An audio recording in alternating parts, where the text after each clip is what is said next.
I the a-hole for encouraging my mom not to take care of my dad's affair child if she did not want to? My dad cheated on my mom for years. During his affair, he let me down many times too. He'd planned stuff with me, and if his affair partner was in town or available, he dropped me without a word. So when the truth came out, I was mad as hell with him. My younger sister was more forgiving though, and continued to have a relationship with him. The affair was revealed because the mistress was pregnant, but she lost that baby. They ended up getting married, and 2 years ago had a child together whom I never met. A few months ago, they both died in a car crash that claimed 5 people's lives. A social worker contacted me and my sister to see if one of us would take her in. We were left until last because they wanted other bio-relatives first, but none of them wanted her. My sister asked if we could raise her together. I said I was not getting involved and told the social worker I would not raise her. My sister, who is only 19, stepped up, but there were some things that needed to happen first. She dropped out of her college classes. She was working during the day and going to college at night. And she needed to move into a 2-bedroom place instead of the 1-bedroom she was in. She also needed to get some background check done. But she passed. She has a child. And now she's having a hard time with childcare. She knew I wouldn't say yes, so she asked our mom. Begged our mom. She told mom if she loves her, she'll help her. And that she'll start opening her heart up to her little sister, who is part of her girls, even if she hates our dad still. My sister laid on a guilt trip to her. Mom said she needed to think, so she called me, told me she didn't want to do it, that she hates the thought of having that child in her home and caring for her. But she knows it will ruin her relationship with my sister if she doesn't. I told her she shouldn't do it. That not only she would not be a good fit for one, but she would also be miserable. And while my sister might not hate her, she could end up resenting them both. She agreed with me and told my sister she would not watch the child. My sister called and asked if I had anything to do with it. I played dumb and said I didn't know what she meant. She said she knew that was a lie because mom was so close to doing the right thing, and suddenly she's firmly no. She called me the C-word, a witch, said I was heartless, that one day she'll tell our little sister everything and will make me face up to my rejection of her and my lack of care for her. I told her I owed the child nothing and I would not apologize for telling mom to do what she wants. My sister then said I was cold-hearted and cruel, and I don't seem to care about her either. I told her I cannot pretend to care about the child dad created with his affair partner, and that she would rather me stay away. She said it didn't mean I needed to push mom to refuse to help her either, that I was still an ass for that. Am I the a-hole? Not the a-hole. And honestly, I'm surprised CPS gave your sister custody considering she is 19, basically a kid herself. Not blaming your mother in the slightest for not wanting to do anything with the affair child of her ex-husband. Your sister is the one to blame for taking on a kid she wasn't financially ready for. I think they just did everything to keep her with a blood relative. Plus, my sister was willing to fight to take her. If your sister was willing to fight to take her, then she should have been prepared financially and had a proper education to fund having a child. She felt morally obligated to take in your late father's child. Maybe this is her way of still being with her dad? It might be selfish of her to do that, but I don't know. All I know is she took on the responsibility and is now asking your mother for help who did not sign up for this at all. Not the a-hole. You and your mother made a decision that you would not care for the child. Your sister is angry because she assumed that she'd be able to get someone to help her, but she can't. I don't envy her position at all. She's essentially a single mom at 19. And I feel bad for the kid, who needs stability and safety and unconditional love. But she doesn't get to decide right from wrong for you and your mother. And she certainly doesn't get to manipulate your mother into caring for the living representation of your father's betrayal. It's honestly in the kid's best interest that you and your mom don't care for her. Kids are perceptive. They know when they aren't liked or wanted. And she absolutely doesn't need that right now. Anyone who plays the "if you love me you'd" card is almost always a shameless manipulator, and therefore the a-hole. I think my sister assumed we'd change mom's mind once she had taken the child on, or maybe that mom would be willing to help her out fully. She thinks I was wrong for saying no already. This is all making her angrier, because she claims she's our family. I know she's always had a relationship with a child, but I have never even met her, and I don't plan on that changing. I know my sister doesn't like that, but staying away is the right thing. Because, like you said, kids know when they're not wanted. Next story. Am I the a-hole for not being an active grandparent? I, male 47, have a son Jake, male 26, who has his own son Mike, male 5. Jake's mother and I only had a short-term relationship, and it was an accidental pregnancy. To be blunt, I never wanted to be a parent, particularly not at 21. However, Jake's mother did, and it wasn't my decision. Although we have always kept the peace, things have always been icy between us due to that. However, I always tried to do right by Jake. I would have him over other weekend and for a month during the summer. Would do my best to deliver on anything he asked of me, treated him kindly and tried to be a good father. Then, at a certain point, his mother married a guy Jake hated, and I had him move in with me once he was 13. I won't lie, I wasn't cut out to be a parent. I love Jake, but I just hated parenting. I did it anyway since he was my son. We have a very good relationship, and I've never shirked any responsibility to him. Jake also became a father at 21. However, he was all for it and is happily married to Mike's mother. I also got him into my electrician's union and had him set up on some good jobs. So, he was on much better footing than I was for a child. Back then, we had a long talk, and I told him, Jake, being a parent is a very different life. It is hard, exhausting, and on a day-to-day basis. You don't really get to do what you want to do very much. It will be a very long time before you don't have that kind of responsibility anymore. Then, the conversation turned to how I'd help him. I told him no, I am retiring from parenting. I am turning back to my own life. He has his own home, union job, is engaged, and adult enough to decide to have a baby. He's the adult now. He's the parent. I'll be around, and if there are any emergencies, obviously I'll do what I can. But I won't be an active grandparent. I've largely held to it. I have been doing a lot of travel, I have a girlfriend, hobbies, and to be blunt, I'm doing all the things I didn't get to do in my 20s. Do I see Jake and his family? Yes. However, I rarely agree to babysit. Jake resents that I don't go to Mike's games because they tend to conflict with my weightlifting club, and that I'm pretty hands-off with Mike. Things came to a head last week when Mike had a baseball tournament and I refused to go because I had plans to take scuba class with my girlfriend, which admittedly could be rescheduled. I didn't tell Jake this, but I spent so many Saturdays bored out of my skull watching Little League when Jake was little. I always cheered loudly, was crazy supportive, and never let on that it was like watching paint dry. But this is no longer my responsibility. So I told him, Jake, I spent 20 years parenting. That's enough. He then yelled at me that I am always jetting around playing like a teenager and not putting him first. I told him that no, I wasn't. I did that for 20 years to get him on his feet as an adult. I've done that and can go back to prioritizing my own life. What I am reading from this is that you knew you were not cut out to be a parent. You feel you have done your duty and are now determined to do everything you feel you missed out on. You can do whatever you like, and whether you are the a-hole or not, your actions will have consequences. But only time will tell if you find you regret your actions or not. Indeed, you read it right. I have also considered exactly what you suggest in your last line. Thought very hard about it, in fact.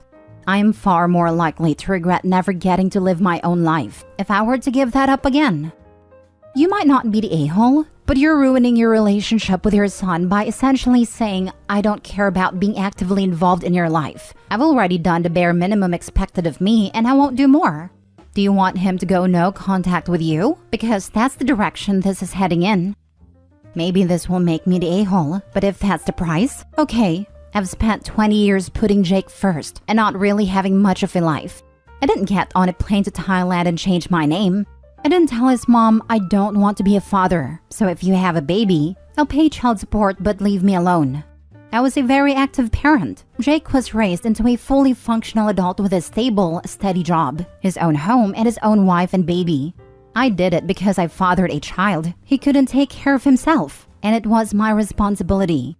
Jake is fully able to take care of himself and Mike, as is Mike's mother. If I need to give up the next 20 years and be daddy again, no. I'll only do it once. This time, I'm proverbially getting on the plane to Thailand. The price is too high. I've done my duty and hung up my parent hat. At this point, yes, I am done. I've signed up for and took responsibility for Jake. Jake chose to have Mike, well and good, but now he's the parent, not me.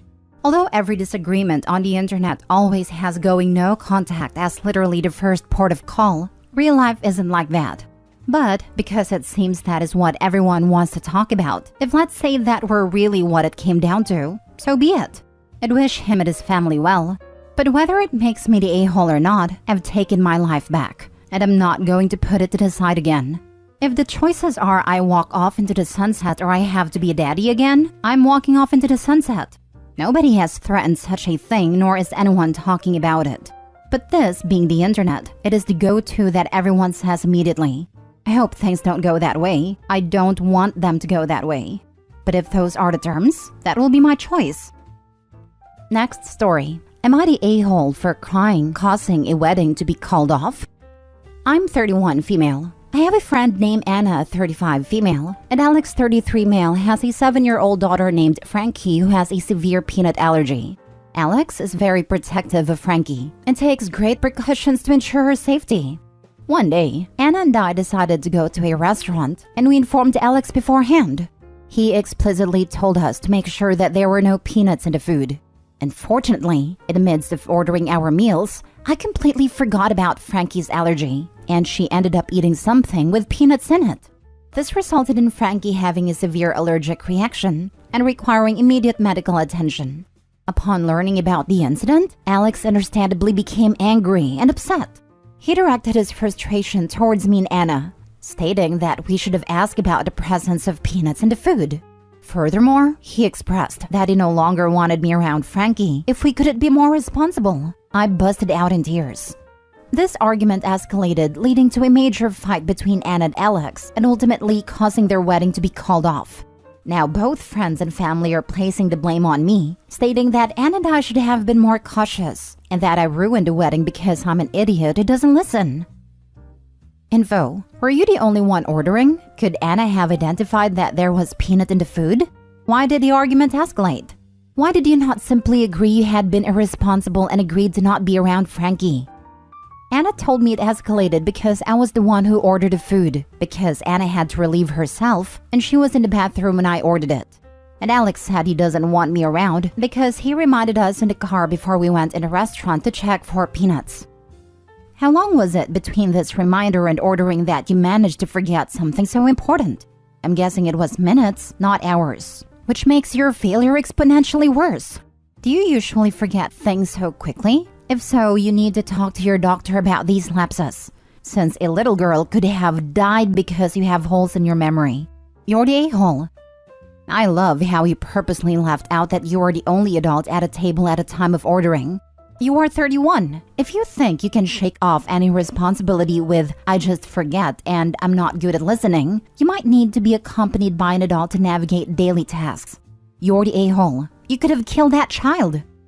Hope he also left out the fact that the dish was Kung Pao chicken. So literally a peanut chicken dish after having been told right before on the phone to not forget about the peanut allergy. Last story. Am I the a-hole for telling my sister's friend I'm married after being widowed for 20 plus years? I lost my wife, Lana, 20 years ago after the birth of our son. Lana and I were childhood sweethearts who saw ourselves growing old together. She was my everything, but during her pregnancy they discovered she had cancer. And because she was already terminal, she dedicated the final months of her life to giving birth to a healthy son and making sure he and I would be okay. She died hours after he was born. The pregnancy, as well as the delivery, C-section, weakened her significantly, only living long enough to get one photo with him. It was such a painful time, and I always knew I would consider myself married until I pass away as well. This was difficult for my family to understand. I was 26. They felt I was young enough to bounce back fast and remarry and continue life with a new family and new love. But that never held any interest for me. I've never taken off my wedding ring. I've been asked out over the years and I always say no. And if pushed, that I am married, and people rarely ask questions. Over the years, my family have introduced me to women who they think could be the one to change my mind. It is something we have disagreed over. They even asked my son if he wouldn't like a new mommy when he was little, and it resulted in no contact for a while. They eventually apologized. My sister and her husband celebrated 30 years of marriage last month, and they threw a party with family and friends. My sister invited a friend of hers along who I have never met. She started talking to me during the party and mentioned that my sister said we would be perfect for each other and how she was excited for us to spend some time together after the party. I asked her what she meant by that, and she said we were going out to dinner, just the two of us, right after. I told her I never agreed to that, and then I told her I was married. She got the idea that I was divorced, and I told her that my wife had passed away many years ago, but I considered myself still married. She was shocked, and afterward my sister was angry at me. She told me I had made her out to be a liar, and her friend was hurt that she tried to set her up with someone who was so hung up on someone else. I told her I had made it perfectly clear I would not be dating, that she was the one who gave her friend the impression I wanted to date. She told me telling people I'm married when I'm not anymore is wrong, that it pushes people away and gives them the wrong idea. I left early because she was not willing to let it go. Afterward, my brother-in-law said my sister meant well and that I have to understand where the concern comes from, because even though I found my own happiness, it's not the way my family wanted me to, and they worry even more now that my son's in college. Am I the a-hole? Not the a-hole. I'm a widow. It's only been 4 years. My mom was widowed twice. My first dad died while she was pregnant with me. My mom told me that we stay married in our heart, soul, and mind, and I've found that no one understands that, but I do. You are not the a-hole all the way. It's nobody's business how long it has been. You are married, period. If no one understands, too bad for them. Time is relative. 4 years later, it feels like I just found his body again and again. Take care. I'm terribly, terribly sorry. Your wife must have been as amazing as you. Be strong. It's the most terrible pain, incomprehensible pain. I'm so sorry for your loss. Not the a-hole. Good for you. Other people should concentrate on their own lives. Even though I found my own happiness, it's not the way my family wanted me to. So what? You're happy. I am happy for you. Why can't they be? I don't think my family believes in happiness outside of marriage and having a family with your spouse. They think anyone who doesn't want that again is somehow incapable of being truly happy. They're also not very good at listening.